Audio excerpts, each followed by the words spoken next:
सूबाई सतह पर दी गई कॉल पर ग्रैंड रिलायंस सिबी की जानिब से आज दूसरे रोज भी तमाम सरकारी दफातर को ताला लगाकर बंद रखा गया, जिसके बायस दफातरी अमूर मुकम्मल तौर पर मुअत्तल रहे। हड़ताल के दौरान ग्रैंड रिलायंस से वाबस्ता मुलाजमीन ने दफ्तर के बाहर एहतजाज करते हुए अपने चार्टर ऑफ डिमांड की फौरी मंजूरी का मुतालबा किया। आज एहतजाज का दूसरा रोज है। बलूचिस्तान भर की तरह जिला सिब्बी में भी तमाम दफातर को लॉकडाउन किया गया है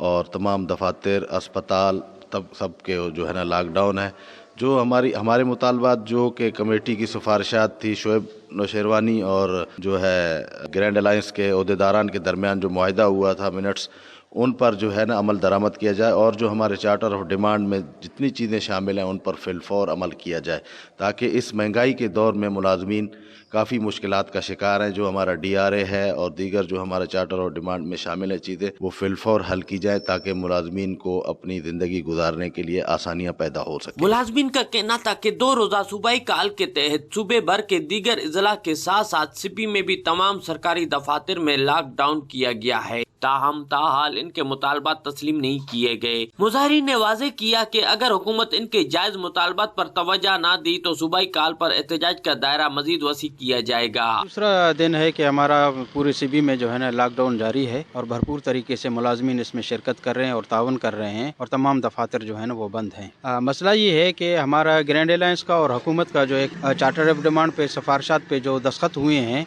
वजीर खजाना की सरबराही में, लेकिन वजीर आला साहब उस पे टाल मटोल का वो कर रहे हैं, तो जिसकी हम भरपूर मजम्मत भी करते हैं और हुकूमत से पुरजोर मुतालबा करते हैं कि ग्रैंड अलायंस के चार्टर ऑफ डिमांड को फिलफौर मंजूर करके नोटिफिकेशन का इजरा किया जाए ताकि जो मुलाजमीन में बेचैनी फैली हुई है वो खत्म हो सके। ग्रैंड रिलायंस के रहनुमाओं ने कहा कि मुतालबात की मंजूरी तक एहतजाजी तहरीक जारी रहेगी और किसी भी किस्म के दबाव उन्हें अपने मौकफ से पीछे हटने पर मजबूर नहीं कर सकता। कैमरा टीम के साथ जहूर मक्सी, साथी रिपोर्टर यार अली के साथ वॉच न्यूज़ सिबी।